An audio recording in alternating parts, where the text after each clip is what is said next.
இந்த 2025ல இருந்து எடுக்கப்பட்ட ஒரு சூப்பரான ஒரு தமிழ் திரைப்படத்த பத்தி தான் இந்த வீடியோல பார்க்க போறோம். சாட்சி பெருமாள் அப்படிங்கிற இந்த திரைப்படத்தோட ரிவ்யூ இந்த வீடியோல டீட்டெயிலா பார்க்கலாம்.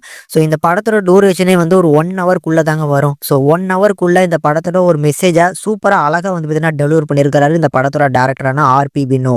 அப்படி இந்த படத்துல என்ன சொல்லியிருக்கிறாரு, என்ன கதைன்னு கேட்டீங்கன்னா, ஸோ பெருமாள் அப்படிங்கிற ஒரு வயது மிக்க ஒரு முதியவர் தான் இந்த படத்தோட ஹீரோ. ஸோ அவர் வந்து வாழ்றதுக்கே ரொம்ப கஷ்டப்பட்டு அந்த மாதிரியான சிச்சுவேஷன்லாம் வாழ்ந்துட்டு இருக்கிறாரு. இப்படி இக்கட்டான சிச்சுவேஷன்ல வாழ்ந்துட்டு இருக்கக்கூடிய பெருமாளோட பேத்திக்கு வந்து காது குத்து வச்சிருக்கிறாங்க. இந்த காது குத்துக்கு தன்னால முடிஞ்ச ஏதாவது பண்ணணும், அதுலயுமே வந்து தங்கத்துல கம்மல் வாங்கி போடணும் அப்படின்னு ஆசைப்படுறாப்ல.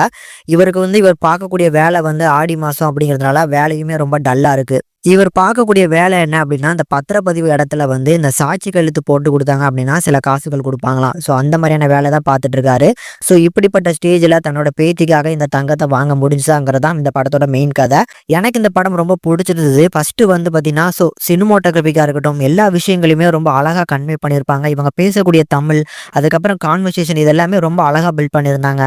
அண்ட் இந்த பெருமாள் அப்படிங்கிற இந்த கதாபாத்திரத்தில் நடிச்சிருக்கக்கூடிய அசோக் ரங்கநாதன், ஸோ அவரோட பெர்ஃபார்மன்ஸும் நல்லா இருந்துச்சு. கிளைமேக்ஸ் வந்து இந்த படத்தோட one of the highlight scene அப்படின்னே சொல்லலாம். முடிச்ச விதம் ரொம்ப அழகா முடிச்சிருந்தாங்க. இந்த படத்தோட டைரக்டரான வினோ, ஸோ அவர் எந்த கண்டென்ட்டுக்காக இந்த படத்தை எடுக்கணும்னு நினைச்சாரோ, ஸோ அதை அழகா வந்து பார்த்தீங்கன்னா ஆடியன்ஸ்க்கு புரியுற மாதிரி கிளைமேக்ஸ் போட்டு முடிச்சிருப்பாங்க. அதுதான் இந்த படத்தோட ஒரு பெரிய சிக்னேச்சர் ஷாட்டா நான் பார்க்குறேன். பட் இந்த படம் எல்லாருக்குமே பிடிக்குமா? நார்மல் கமர்ஷியல் ஆடியன்ஸ் எல்லாம் பார்க்கக்கூடிய ஆடியன்ஸ்க்கு இந்த படம் பிடிக்காது.